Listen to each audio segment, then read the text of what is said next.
Ready when you are. It was helpful to hear what everyone else said. Are you troubled by someone's drinking? Might be surprised at what you could learn in an Al-Anon family group when people just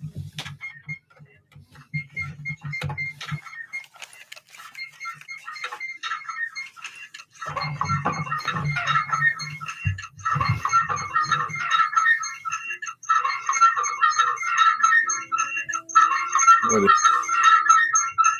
the hell was that noise? Oh. All right. Got it.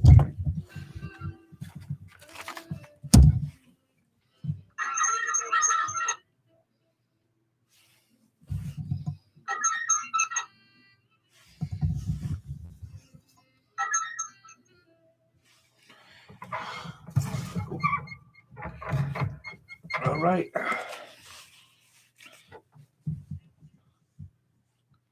Hello, good evening, and welcome to the Real Estate Plate. As always, I'm your host, Nick Sakalis, coming to you live from the WGBB studios here in lovely Merrick, New York. And I hope everybody's not hearing some buzzing going on right now, because I hear buzzing in my ears, and I can't figure out what it is. But it looked like I picked the perfect week not to be on the air. Last week was chock full of surprises and plenty of lovely things that, we definitely don't really want to be talking about, but we have to talk about them now. So if you're new to the show and you're just dialing in for the first time on 1240 AM or 95.9 FM, my name is Nick Sakalis. I'm a real estate professional, and what we do on this show is talk real estate, all real estate. And that being said, we're not going to just touch the sensitive, the easy topics and the topics that you typically hear on these radio shows. We have to tackle them all. And one of the things that I've been campaigning and advocating for the past few months has been landlord rights. And one of the things that is quite evident is that landlords do not have any rights. At least that's the way it looks like from the way the government is treating us.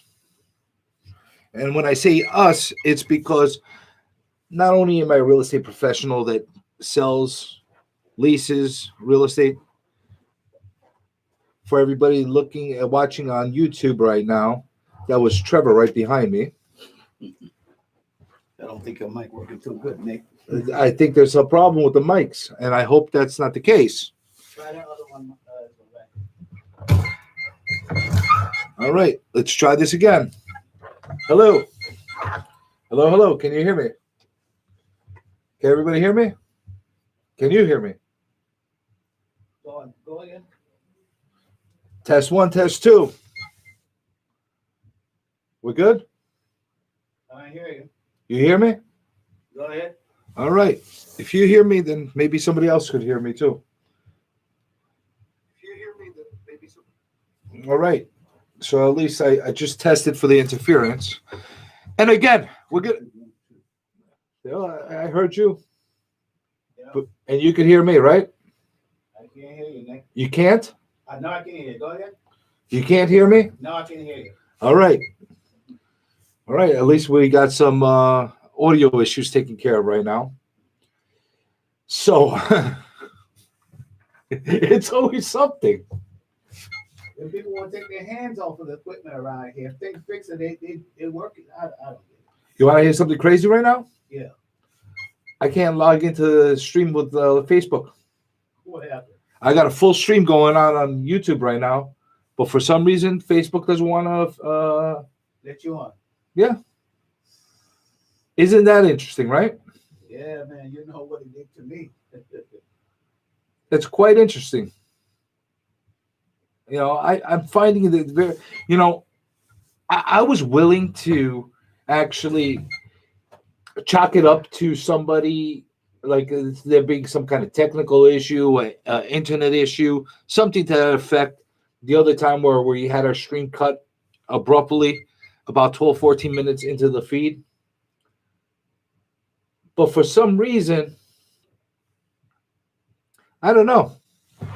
I'm starting to think there's more of a conspiracy going on right now. I have no idea. I thought it was maybe the fact that I was talking about big tech. They typically don't like when you talk about big tech and that kind of thing. And they probably shut me off for that reason. I don't know. I really don't know what the reason could have been. But, for everybody that wasn't on a couple weeks ago, one of the things that happened while we were doing the live stream, we were actually talking about the big tech effect. And, if you haven't seen that show, I do have it as far as one of the live streams that was posted through YouTube. And we do have it posted on our Facebook page. But what happened was, it was really strange. I just had, for some weird reason, we were cut off abruptly during that stream. I don't know why. I can't come up with any kind of reason other than the fact that they didn't like the content that was on there. And I was on good behavior. I actually didn't say anything, nasty. I didn't say anything necessarily, no curse words or nothing like that. I didn't do any kind of accusations or anything to that effect. I was basically just, reporting on what's going on right now. And apparently people don't like that for some reason. People don't like when you just, state the facts. So that being said, let me go back into my thoughts after this weird, microphone issue that we just had.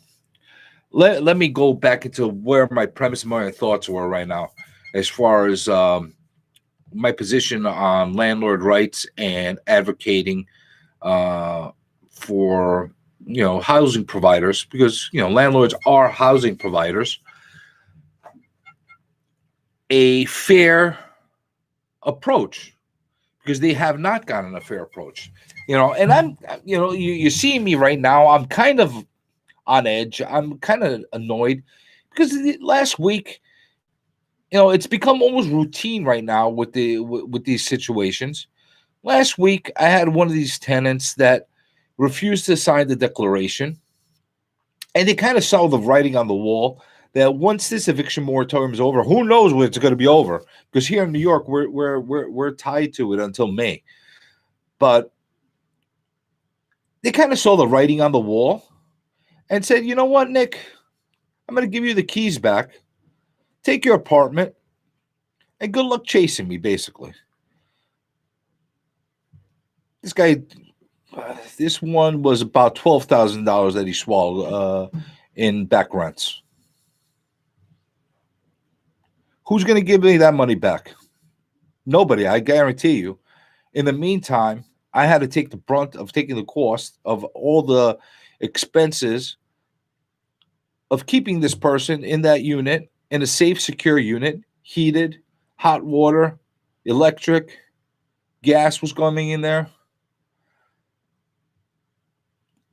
If I have to look at a silver lining or a bright side, at least, at the very, very least, now that he's out, even if I don't find another tenant tomorrow or even anytime soon, even anytime before May, at least I don't have to pay all the other expenses. Well, I do have to pay property taxes, and that's another issue altogether.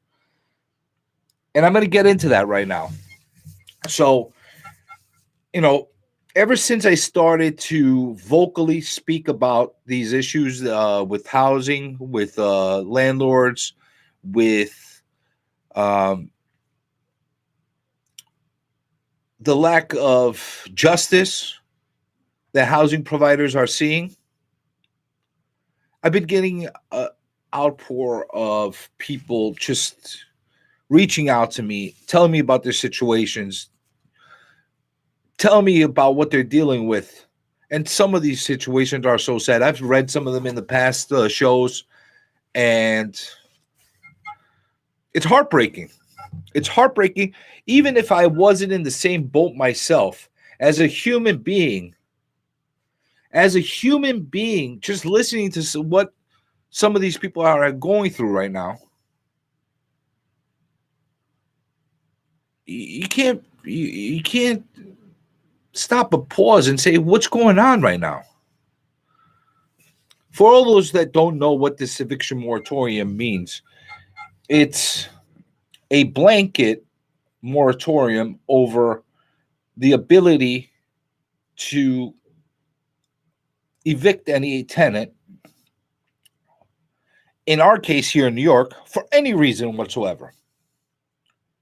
In other states, you could evict people that are not complying, and they're not complying for unrelated reasons to what we're dealing with in the pandemic and our COVID situation. That was the mandate that was offered by CDC originally, and it's understood. But what's happening right now, what is happening right now is, especially here in New York, we're looking at basically people taking advantage and utilizing the system. And basically, they're giving a big FU to both the landlords and to every single person that's dependent on the landlords paying them for all the services that are put out there. And I'll tell you who they're doing that to. They're doing it to the painters. They're doing that to the contractors. They're doing that to the exterminators. They're doing that to, the landscapers, handymen. I could go on and on and on. There's so many people that are dependent on work from landlords. And landlords are just not giving out the work right now because they just can't afford it. They have no income coming in. It's one thing to have a moratorium for a couple of months the way they originally started. It's another thing to keep extending over and over and over again. We're going on to a year. And who knows, by the time we're said and done, we might be going on to 2 years. Because they're just going on a whim, these politicians. They're just saying whatever they feel that is going to be the popular choice. That's what they're doing right now. And what they're not realizing, and what is going to be a real reality check and rude awakening, is when this is all over. When this is all over, and they make a lot of these small landlords destitute and can't afford to keep their properties, and they're going to start getting foreclosed on, and some of them actually live in the same properties that they're renting out. Because let's not forget about that. There's plenty of 2-family, 3-family houses out there that people are living in and then renting the additional apartment. There's even single-family houses that they have accessory apartments with a permit. And they need that extra income in order to sustain. What's going to happen to all these places? What's going to happen to all these people? The time of being polite about it is gone. We tried this approach. Right now, they've taken away every single form of recourse we could possibly have. And my parents, when I was a kid, used to say something to me. They used to say, you're going to eat it and you're going to like it. Whenever they were trying to feed me something that I didn't like. Well, that's what they're telling us right now. They're going to tell, the politicians are telling us right now, the government's telling us right now, us meaning landlords, you're going to eat it and you're going to like it. And they do it with a smile on their face, which is irritating me even more. And everything is in the name of COVID, in the name of the pandemic. Well, how is it in the name of the pandemic? How is it in the name of COVID that you're doing this and you're forcing landlords to not take any kind of income. And some of these landlords, and a lot of these landlords, that's the only form of income they could accept. And you're not doing it to every single other sector of the economy. Are you turning around to I don't know, doctors? Are you telling the doctors, keep working in the hospital, but you're not going to get paid? We're going to give you an IOU. How about that? Does that make you happy? Do an IOU. I don't see that happening. You know, I've given tons of examples like this, you know, and don't get me wrong, they're doing quite a number. They're doing quite a number right now on the small businesses. It's not only small landlords that they're like crushing right now. They're doing quite a number right now on small businesses, small restaurants. Forget about the lounges and the bars and the movie theaters and the bowling alleys. They completely gave them all a smack on the face. So all they got to get as far as some kind of supplemental help is a loan. Yeah, here you go. Let's put you in more debt. You're not making any more money. You're putting yourself in debt on a daily basis. Go ahead, put yourself in more debt. Let's see how that does for the economy.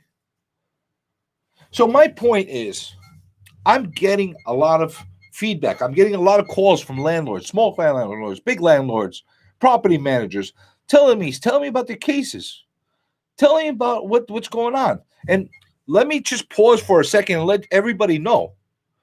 Although I do this for a living, I'm a real estate professional. I do sales. I do leasing. I do property management. I am a landlord. I am not a lawyer. So if you want true legal advice, you better talk to a lawyer, not just go for what I'm saying. Because everything is changing, and I'm learning as it's going. And I need a lawyer half the time to get advice from them. Kind of sucks when you're in New York and you got to pay for that lawyer, but your tenants don't have to pay for the lawyer. Don't get me started on that one. But I'm going to say this. I'm hearing all these things. But the one thing that I keep saying to everybody, and sometimes I get really mixed responses and really mixed type of scenarios coming back from me. And that's the fact that when I ask them, what have you done lately? A lot of people haven't done anything. And I don't understand why this is happening. I don't understand why they haven't done anything. And when I say you haven't done anything, first of all, let's go through a little bit of a recourse and a little bit of understanding of what you're supposed to be doing in this situation. Number one advice, a piece of advice that I give everybody, and you really need to understand this as a landlord, whether you're big or small. You get tenants that are not paying, you need to communicate with them. You can't just sit there in a shell and and say, well, they're not paying me. No, it doesn't work like that. And on the other extreme, you shouldn't be banging on their doors like a maniac, screaming, give me my rent or whatever, you know? You shouldn't be doing that either. Although we all feel like doing that, hell, I feel like taking a whole battering ram and knocking down the door and giving me my rent. But I don't do that. Why? Because, one, you're not going to get any kind of better results when the government is backing everybody as far as complying with this kind of behavior. Two, you could get harassment charges for doing stuff like that. So don't do it. Here in New York, it was never landlord friendly. Now, being a landlord, you're considered being toxic. So you need to be very, very mindful of that. You need to understand that this is not a scenario where you could be playing cowboy or cowgirl and going all nuts about things. You just can't. I'm sorry. So you should be communicating with them. Same thing goes to the tenants. They should be communicating with their landlords. But I'm not talking from that approach right now. And saying, dear tenant, what's wrong? You're behind on your rent. You're behind a month. You're behind a few weeks. You're behind a few months. You're behind a year. What can we do to make this work? Because I'll tell you something, you need to be having that conversation. Maybe you have tenants that can't pay you the whole amount and they're just keeping quiet because they don't think that you'll take partial payments. And some landlords are not taking partial payments. And I'll tell you something, I think that's a mistake. Under the restrictions and the conditions we have right now and these mandates, not trying to work out a deal with your tenants and trying to collect some money from them is a mistake. Under normal conditions, maybe I could understand that. But under these conditions, you got a person owing you $2,000 a month for rent. They should be maybe giving you a couple, if they could give you a couple hundred here and there, $500, whatever. Make sure you keep good records. But you work with them. And you make sure that you're doing this in a fashion where you're reaching to the other side like a human being. And looks like Trevor's having cardiac arrest on the other side over there, screaming at somebody. But that being said, you need to find some kind of solutions. Another thing is, if you have not sent that declaration to your tenants regarding whether they're being affected or not by COVID, you better send that out ASAP. You better send that out ASAP because you want to have that in your hands when and if the time comes where you have to go to eviction process with them to say, listen, they said they weren't affected, or listen, they said they're affected and they're actually working. You're going to have to be building that up. You're going to have to take all the necessary steps. Because I'll tell you something, you're missing one piece of paper, you're missing one step in the whole process. They're gonna make you go through the gambit as far as trying to go through this whole eviction process, even when everything opens up. Because one, they're gonna get overwhelmed. They could get swamped with cases. They're going to get swamped. My tweet's not working. But this is not a good situation right now. And looks like we're getting microphone issues again. Welcome to WGBB. I think that's why they took down the sign behind me. But that being said, you need to be taking all the proper steps. You need to be looking into everything. And instead of crying and yelling about it, and believe me, I'm doing a lot of yelling and a lot of screaming about things left and right because my nerves are shot. Like my tolerance has gone over my head right now. I am completely in another state of mind when it comes to like trying to comprehend and trying to understand why this is all being done to us. I really am. It makes no sense to me. It's very upsetting. And if anybody could come up with any kind of logic, please share that logic with me. Help me understand how this is doing any good for anybody else other than getting more votes for politicians. You tell me that. Because it's one thing to protect the people that are truly affected by COVID-19. They caught the disease they got sick, they had to go out of work, temporary or permanently. I understand that. And any landlord that does not understand that, you need to look at yourself from a humanity level, because that could happen to you as well. So I understand that. Okay. And I do understand that these people are in that position due to no reason of their own doing. Same way we're not in that position. We didn't do anything to get in this position. They're not in that position. Okay, I get it. Now, recently, in the last stimulus plan, they talked about getting about $25 billion infused into rent relief to help some of these people. First of all, $25 billion is a joke. It's not even going to cover New York. But whatever. It's going to start helping these people. But it's not going to help the people that are taking advantage of the system.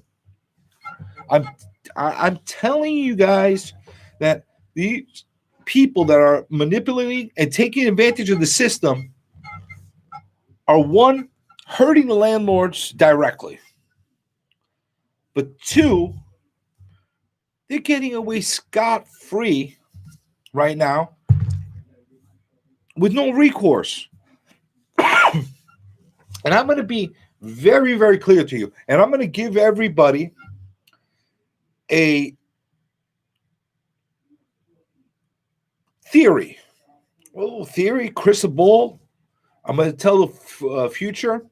Take it any way you want. What's going to happen when we officially get out of this eviction moratorium? What is going to happen when we officially get out of this eviction moratorium? You're going to have the people that are taking advantage of the system, manipulating the system, doing the wrong thing, and they're going to walk away from the apartment in some cases. Okay? And then you're going to be in a position as a landlord to have to go get a judgment on them. And you're going to have to chase them down in one way or another through credit agency or legally, whatever you're going to do to try to collect your money. And good luck. Good luck. Good luck collecting all that money. Some of you might. Some of the tenants might be worried about their credit and that kind of thing. And they might pay. But you're going to have an overwhelming amount of people that are not going to do the right thing. And then you're going to be chasing. And then one day, they might need to do something. They might need to get a loan on a car. They might need to get a loan to buy a house. They saved a lot of money. Maybe they have a down payment now because of all the money they saved from screwing you over as a landlord. Maybe. But what's going to happen is they're going to turn around to you when that time comes and say, listen, Mr. Landlord, I like to settle this. And how are they going to settle this? Let's say they owe you $20,000. We'll give you $5,000 to settle this. At that point, you're either going to have to cut your losses as a landlord and bite the bullet and take that money, or cut your nose to spite your face and say no, and bluff your way into thinking maybe they need it so bad that they will pay more, or will they pay by some miracle, maybe they'll pay the entire amount. Doubtful, but maybe. But we're talking about way down in the future. That's one scenario. Here's another scenario. You go to eviction court after this whole scenario is happening. These judges are going to be super lenient with everybody, whether they did the right thing or the wrong thing. Why? Because they don't want a swarm of homeless people out on the streets. Nobody wants homeless people on the streets. But they're going to want to get a good amount of people to stay in their houses if possible. So what they're going to do is they're going to bend over backwards to try to find some kind of mediation or some kind of settlement or some kind of payment plan to keep these people in the apartments. And okay, in a perfect world, you say, okay, listen, you owe me 20,000. I'm going to keep that using that 20,000 number because it's a very common number. A lot of apartments are behind $20,000, especially in New York. 30, 40, 50, maybe. Don't even get me on how bad it could get. But you're going to start paying this in chunks and payments. You're back to work, right? So you're going to start paying this back in chunks along with your current rent. And maybe what will happen is that tenant will pay a few months. If you're lucky, they'll pay a few months and then stop again. Or just pay you the normal amount and say, I don't have the extra. I'm going to have to try to catch up. And then what does that happen? What happens then is that you're going to have to go back to court. And you're going to pay another attorney or the same one, depending on how good they are. And you're going to have to start from ground zero. So go there. And they could turn around and do it to you again and say, listen, I had a couple of months of rough patches, but I got some money now. I'll give it back to them just to keep me in there, blah, blah, blah.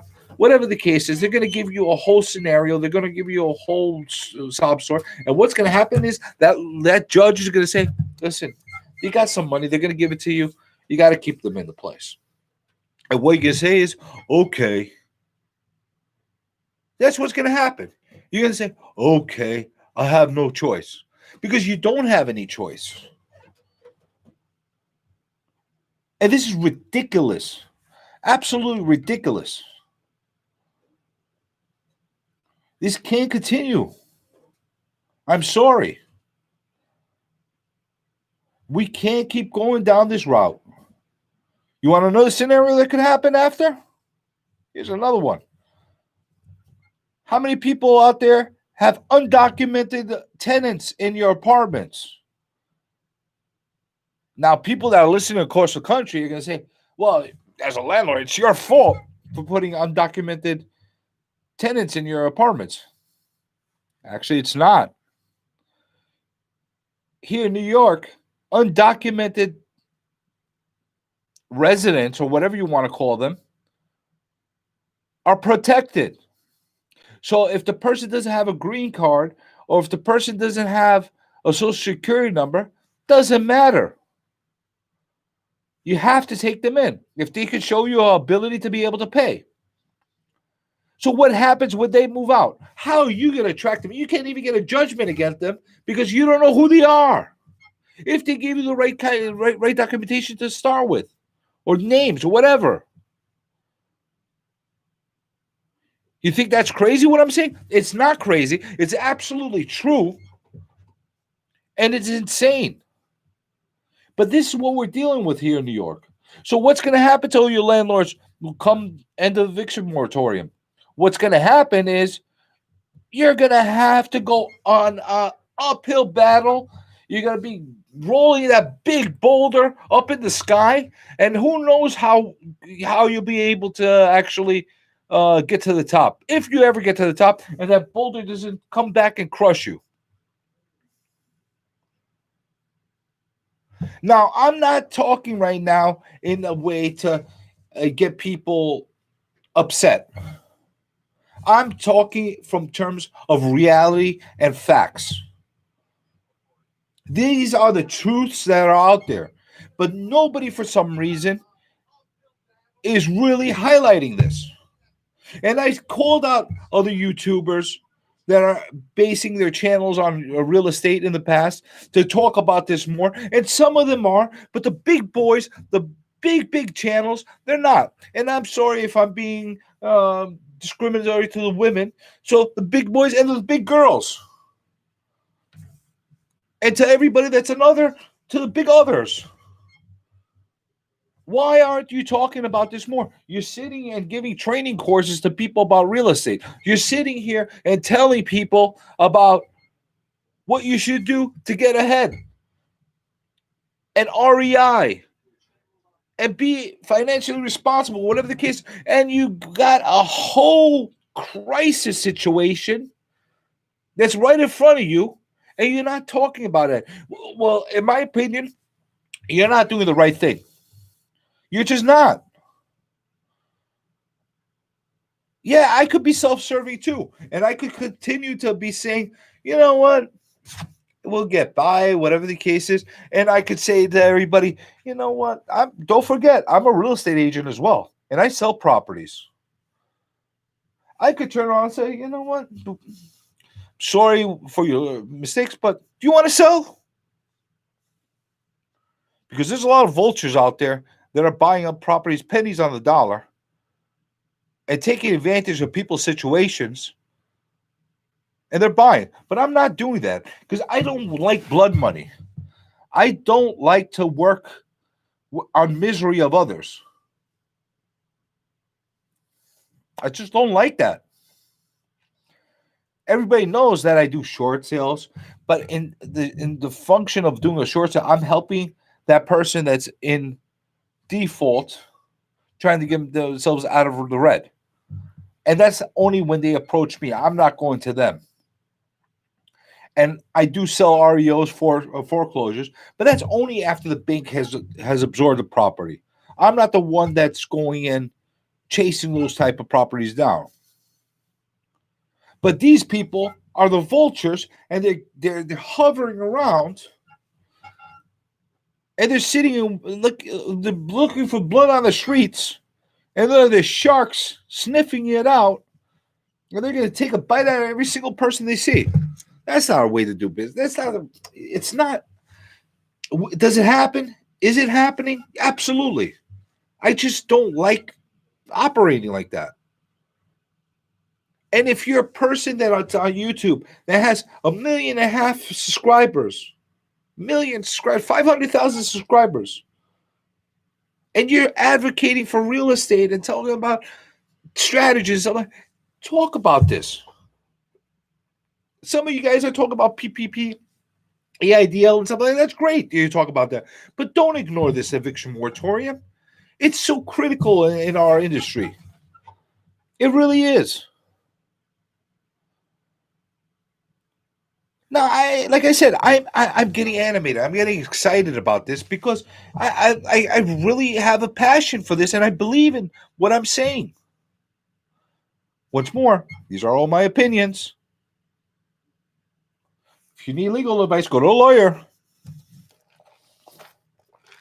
But what I will say is I know a thing or two about a thing or two, especially when it comes to the real estate world, and especially when it comes to housing, property management, landlording. I know a little bit more than your average Joe. You know, this face that you see, this, now it's getting wrinkles and grays and losing some hair. This face that you see has been through a few wars when it comes to these type of situations, these type of transactions. I'm battle tested. And I'll tell you something. I'm not better for it. I'm just more prepared. And I'm just trying to help everybody out there get prepared. So, look at this. I went into 2/3 of the show right now, just talking about this topic, and I had so many things I wanted to talk. But you know what? I'm going to keep going with this because it really needs to be addressed, and it really needs to be properly talked about. So the people that are out there, the people that are in serious issues, what they should be doing, they should be getting those declarations signed, or at the very least sent out. And I'm personally sending them all out, registered, certified mail. I want to make sure that nobody could say anything. Well, I didn't get it, or it got lost in the mail. No, I have a receipt saying that it went to the property, and either you did not pick it up, or you didn't take it, or you signed for it, or whatever the case is. But I have proof. As good as that proof is by USPS, because don't even get me started how they work and how they operate, because there's a lot of things that get lost. You know, I had a nightmare situation from the opposite end where somebody truly sent me a check, and they didn't get back from me for weeks. And I charged the poor guy late fees. I ended up reversing it and gave the guy credit. But why? Because USPS got the mail lost, and it took a little forever to come in. It's not a great thing. That's why you should start setting yourselves up on direct deposits. If you have the stomach and the tolerance for credit card charges, you could do that as well. Anyway, everything is going digital right now. There's no. I mean, there's some cash that's still being given by tenants, but for the most part, they're all giving it by check or whatever. And everybody wants a receipt, and the best receipt you're going to get is the check. So, you set yourself up to be at least accepting multiple ways of payment.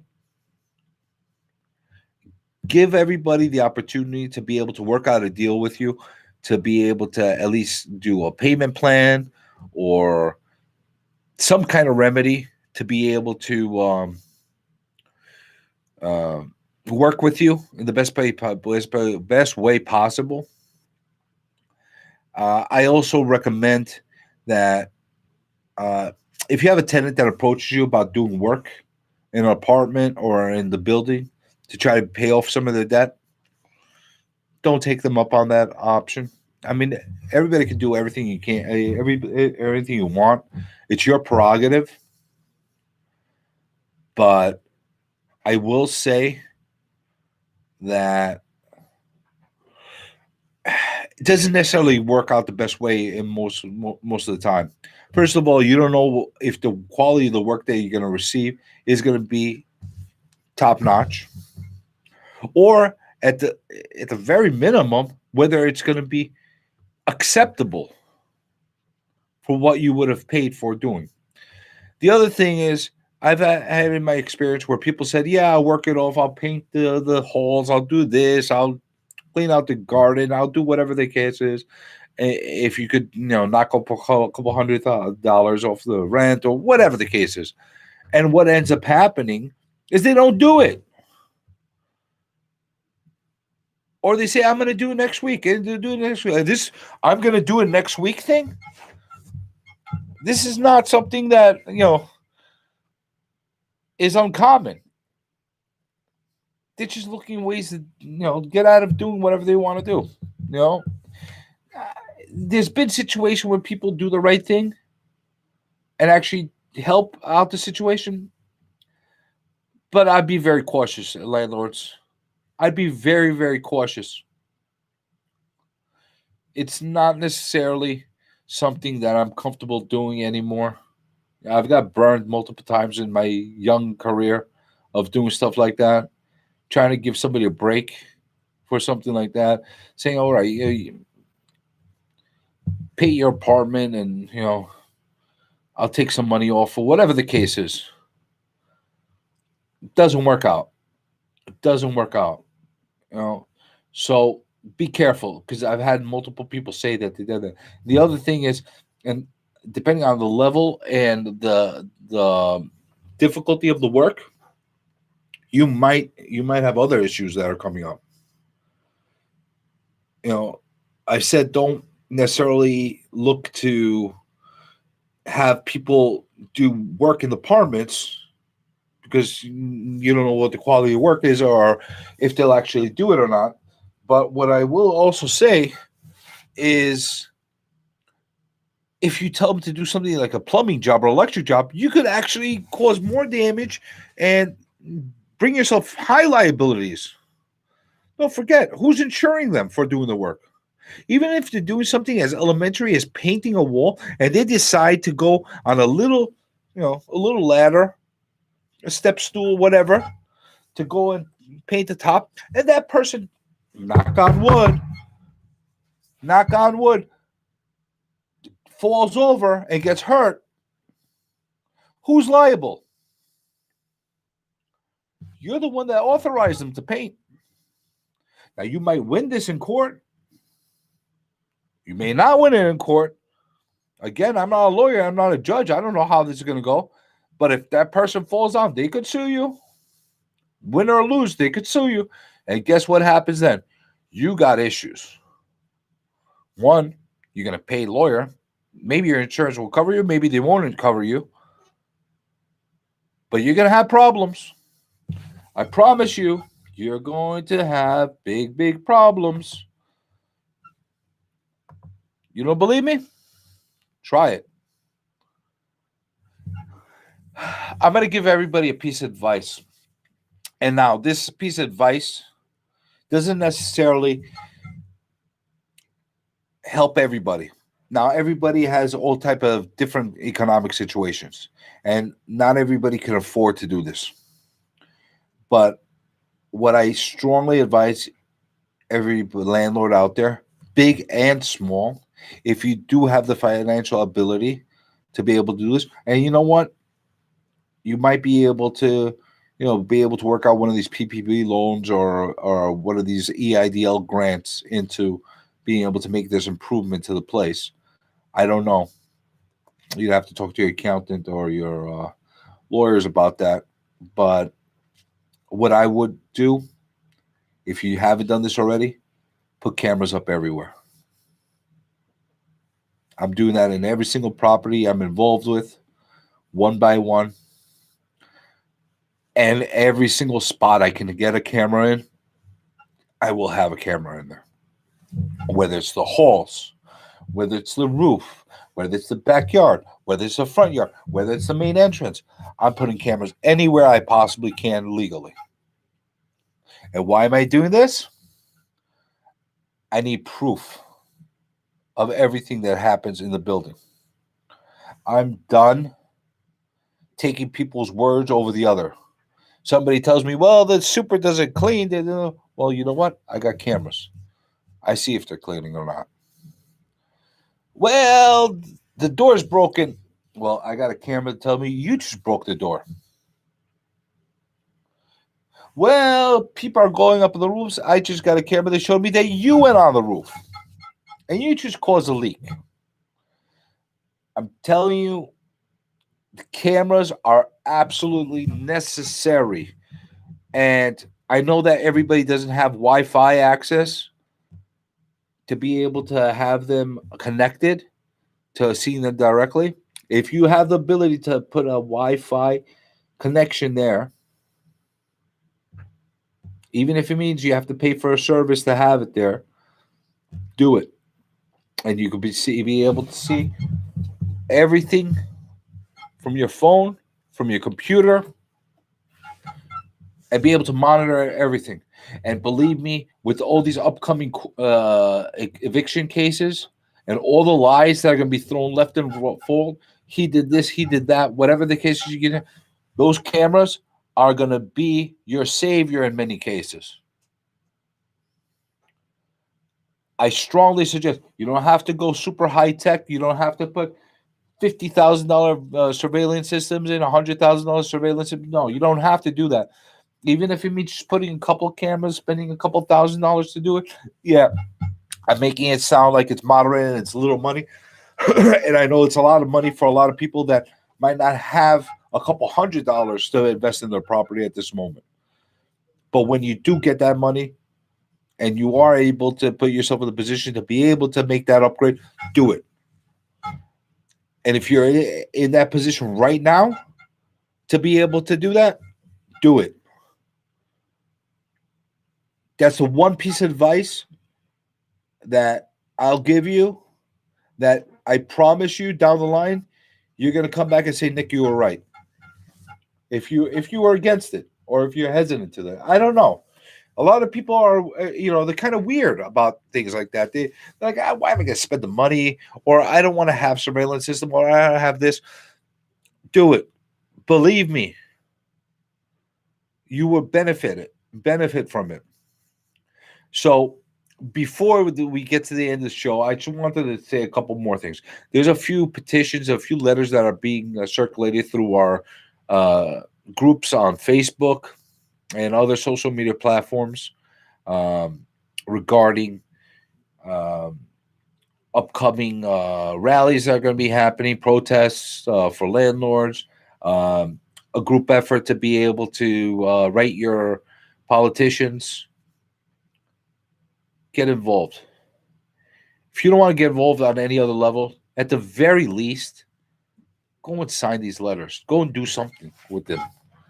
You know, nothing's going to happen from you not getting involved. It doesn't work that way. You have to get involved. Screaming and crying about something is not going to help you. Maybe at the moment, if you have a few thousand people screaming and crying at the same time, maybe that will help. But by yourself, that's not going to help you. Going and putting nasty commentary and nasty posts to social media, isolated as a single person on there, is not going to help you. I've said this a million times. Housing providers need to get organized. And what that level of organization is, I'm not quite sure. But it does have to be not only on a state level, it's got to be on a national level. You can't keep getting abused this way, because this truly is abuse. It's psychological abuse. It's economic warfare. It's class warfare.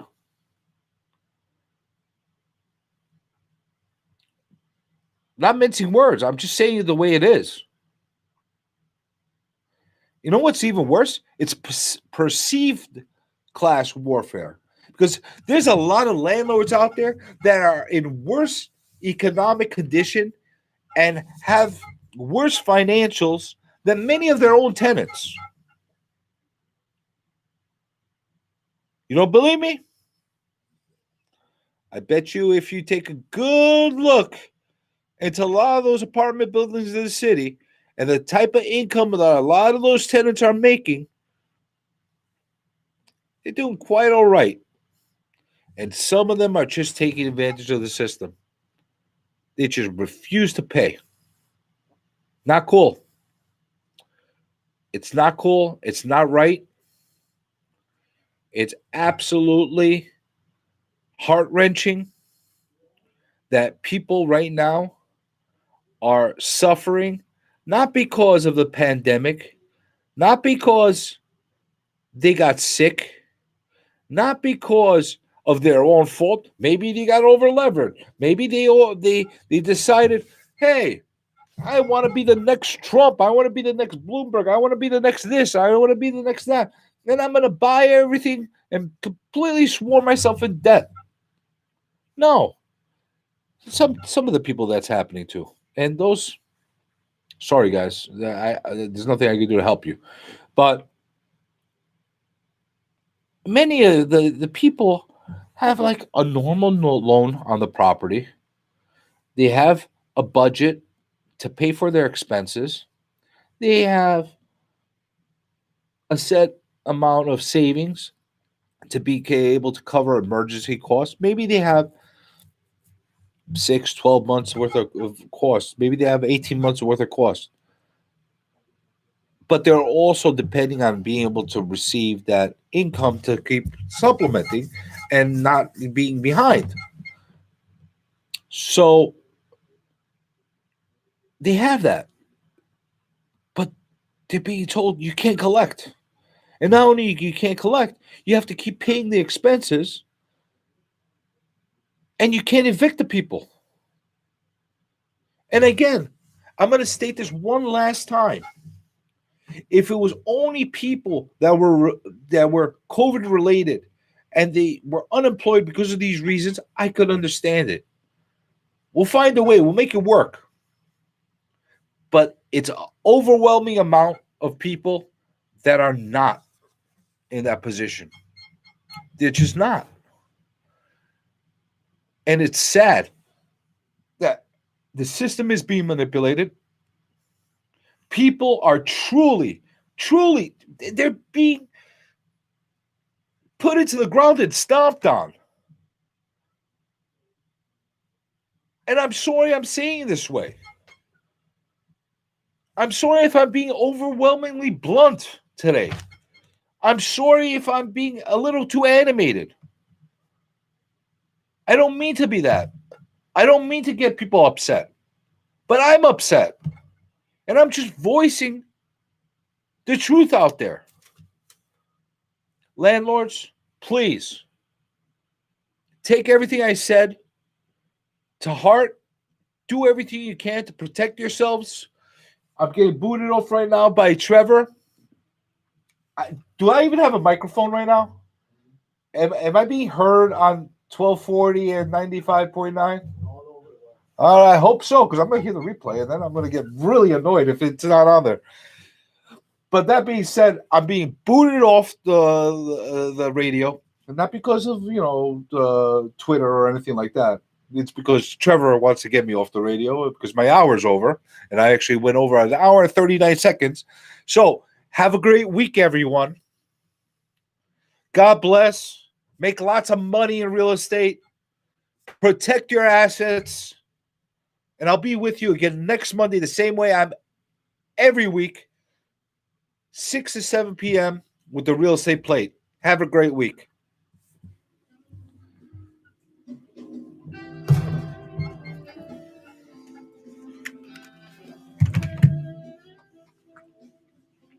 I didn't realize I went over.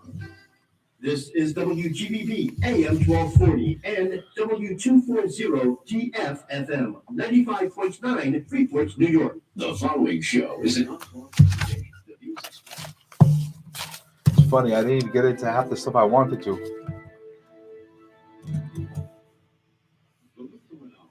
bringing Christ jubilations.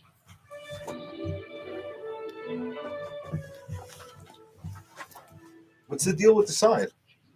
Huh? What's the deal with the sign? Hey, we want to stay up. It won't stay up? The thing they use, it won't stay up. Good. Jesus' stories don't just connect. There it goes. Huh? The crowd What's up? connected. Ain't gonna last. You think so? All right. These stories pointed them. People are not going to think I'm I'm on. always putting it up there, and I keep telling them that you gotta get something really good to keep it up there. See those pictures up there? See how long they've been up for years? They have the right thing in the back of them to hold them up. Some of them did fell down, but most majority have been up there since we've been here. And that thing is very heavy, so you need something to gotta hold it better than that. You can't put no holes in the wall here. I guess the landlord has to fix. I'm sorry I went over. I just No, I'm saying I'm talking about the picture. I said that's all right. Nick ain't a big deal. my mind's in a whole different place right now. But I'm sorry I went over. Like right, you know how I get when I start like talking about things. There's no other show after you, so it's no big deal, you know. I get a little nuts sometimes, and I just go on a rampage.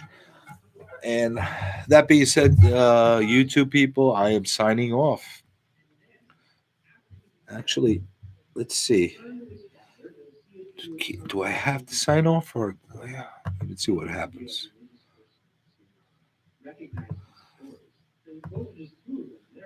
I don't know if it was any type of stuff in there.